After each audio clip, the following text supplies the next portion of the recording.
As the villain kids would say, we got all the ways to be wicked. As hardcore fans of Descendants 1 and 2, we have dedicated ourselves to the study of all things wicked. We had some fun and compiled a list of all our favorite ways Mal and her crew are totally wicked. If you're new here, be sure to subscribe to the Things channel for up-to-date videos. And if you like this one, go ahead and click the thumbs up button. Now back to all the best ways to be wicked. Slow motion dancing. It's hard not to dance and cheer to the opening number in Descendants 2. You know, the So Many Ways to Be Wicked song? It starts with the villain kids gathered around a smoky cauldron full of apples. Mal opens her spellbook and casts a spell, saying, "Wicked ways beneath the skin, let all who taste it now join in." Cue the evil villain laughter. We seriously love this opening song, but our favorite part has got to be the slow motion dancing. We think that's one excellent way to be wicked. Watching Evie slowly flip that blue hair around makes us wish we could do everything in slow motion. Wear lots of leather. Kara San, the costume designer for Descendants 2, created a unique look that sets the villain kids apart from the other students at Auradon Prep. She calls the look Wicked Couture. It involves chunky metal chains, deep purples, blues, reds, and golds, and of course, lots and lots of leather. If there were any cows on the aisle before the villain kids were born, there's a good chance there aren't any now. Their wicked awesome style really makes them stand out, and we can't forget Uma's look. The director, Kenny Ortega, said he wanted Uma to look like she was dragged along the bottom of the ocean. Mission accomplished. Be chillin' like a villain. So Evie basically lays out exact instructions on how to be wicked in her song, Chillin' Like a Villain. That's the song where Evie, Jay, and Carlos are trying to teach Ben how to fit in on the aisle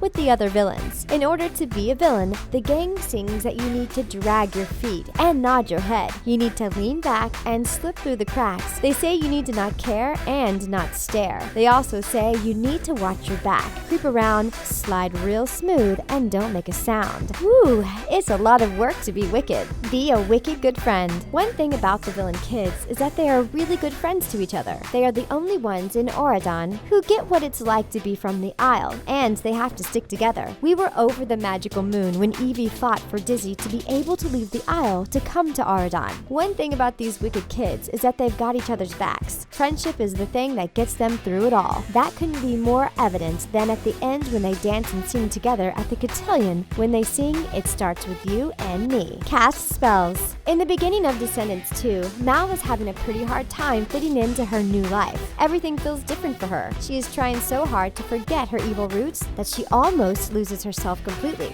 During that time, she clings to her spellbook to help her keep up with the good girl act. She casts a spell to speed read, make Ben a big fancy meal at their picnic, and ride her scooter on the water. When Mal loses her spellbook on the aisle, Uma takes advantage and casts a love spell on Ben. It seems casting spells is the ultimate act of wickedness for the villain kids. Throw an awesome party. Can we just talk about the awesome Cotillion for a second? It had everything. Drama, gorgeous ball gowns, dancing and flipping in the water, and an epic battle between Mal as a dragon and Uma as an octopus. One thing's for sure, these wicked kids know how to party. Mal became a bad lady of the court in style. Fans loved it, and we don't blame them. We don't know how they are going to top that awesome ending with Descendants 3. Uma will probably crash the party again. We hope there is more of Mal as a dragon. Kidnap the boyfriend of your nemesis. While Mal, Evie, and Carlos and Jay are now living in Auradon, there are still villain kids living on the aisle. Uma and her crew are showing all the ways to be wicked and looking good while doing it.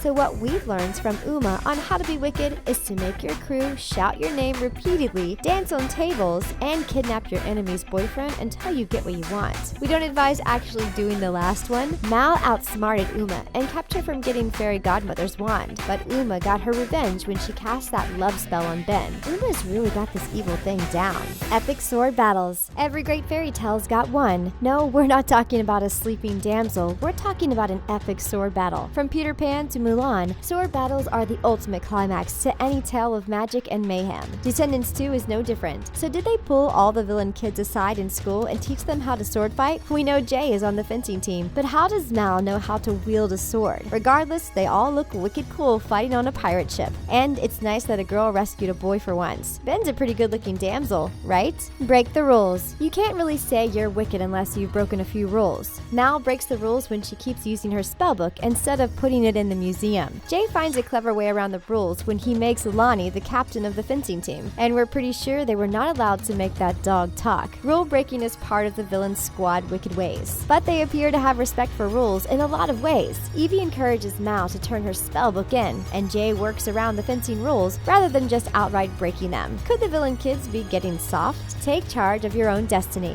One thing we love about the characters in Descendants 2 is their rebellion against how they were raised. In the first movie, Mal stands up to her mom and decides she is going to be good, rather than follow in her mom's evil footsteps. The villain kids have shown us that sometimes it's good to choose for yourself the kind of person you want to be. They've shown us that it's possible to take charge of your own destiny and make things happen for yourself. That's wickedly good. What is your favorite way to be wicked? Tell us in the comments. And those are all the ways to be wicked in Descendants 2. Thanks for watching. See you next time!